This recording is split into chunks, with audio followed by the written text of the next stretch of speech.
rabnaa inaan halkan ku qabanno shir jaraa'id marka waxaan idin aqrinayaa statementiga aan soo qornay maxaa yeelay waxaan rabnaa qodobadu inaysan naga kala baahin sida aad ka warqabtaan waxaan bishan 13keedii aan u ambaxnay Muqdisho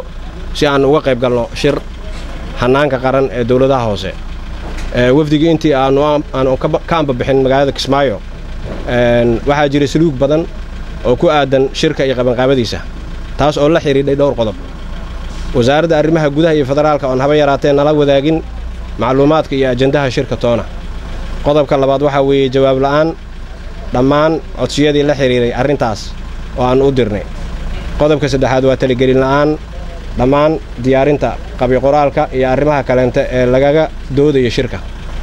qodobka afraad barnaamijka mashruuca oo ka soo horjeeda in lagu saleeyo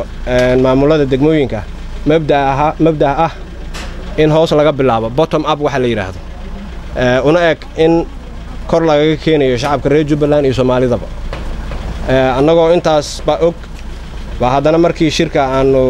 la yeelanay wasiirka wasaaradda arrimaha gudaha iyo amniga ee Jubbaland mudane Maxamed Warsame Faarax Darwiish ayaan hadana waxaan isla garanay in aanu shirka tagno si niyad samile kalena xaajoono saluuga jira madaxda wasaaradda arrimaha gudaha iyo dawladda federaalka iyo xubnaha ku howlan qabanqaabada iyo howlaha shirka markii aanu xamar tagnay waxaanu waqti u helnay inaan derisno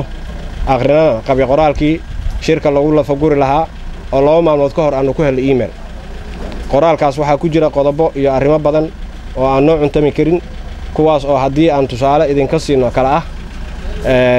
qodobka koowaad doorka dawlad goboleedyadu ay ku aadan hagista iyo fulinta mashruuca wadajir framework mashruuca la yiraahdo oo aan dastuurka Jubbaland iyo kan dawladda federaalka waafaqsanayn tusaale qodobka 29aad farqadiisa saddexaad xarafkiisa e ama e af Soomaaliga ee dastuurka Jubbaland waxa uu si cad u qeexayaa in dawladaha hoose ee degmooyinka Jubbaland ay mas'uul ka tahay dawladda Jubbaland sidoo kale waxay arrimahaas ku cad yihiin cutubka 5aad iyo kan 12aad ee dastuurka dawladda federaalka qoraalka shirka la keenay waa in dawladda federaalku kaalintaas si qayra dastuura ay u maareyso iyada taas oo ah arrin sharciga baalmarsan in degmooyinka dalka dhismaha golayaashooda deegaanka la dhisayo loo qaybiyo darajooyin iyadana way ku qorneed waxa loo qaybiyay degmooyinka uu waddanka ka kooban yahay darajooyin annaguna waxba kama aanan ogeyn degmada Muqdisho waxa la siiyay kategoriga A baa la siiyay degmooyinka maamul goboleedyadana B iyo C baa la siiyay degmooyinka Muqdisho oo ah kuwa kaliya ee wajiga koowaad laga hirgelinayo pilot project iyaga lagu sameeyaa muddo 8 bilood ku dhowna iyadoo ka soconaya wixii mashaariic ahayd qarashka hadda la hayo wuxuu ku baxayaa oo kaliya magaalada Muqdisho tirada degmooyinka loo aqoonsan yahay oo ka duwan kuwa dastuurka qaranka qorayo ee ah kuwii ka horeeyay dagaalkii sokeeye laakiin iyagu waxay soo qoreen South Central wax la yiraahdo oo ka kooban 68 degmo hadaad fiirisaan 68 degmo waxa ka maqan Puntland iyo Somaliland tirada degmooyinkooda markii la xisaabiyo 32 bay noqonayaan halkan hadda waxa lagu soo qoray 68 marka waxaad arkaysaa 8 degmo oo ziyaada ah inay ku jiraan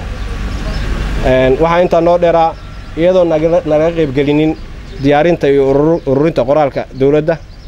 iyo shacabka Jubbaland toona midna laga qayb galin arrimahaas markii aanu kala xaajoonay madaxda wasaaradda iyo qaabkii loo sixi lahaa waxa noo soo baxday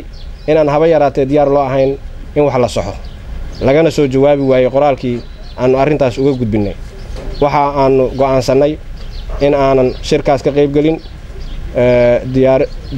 diyaarinana dokumenti si aad u soo bandhigaya qorshaha dawladda Jubbaland ee ku aadan dhismaha dawladaha hoose kaas oo aan la wadaagi doono dawladda federaalka iyo deeq bixiyaasha aad baad u mahadsantihiin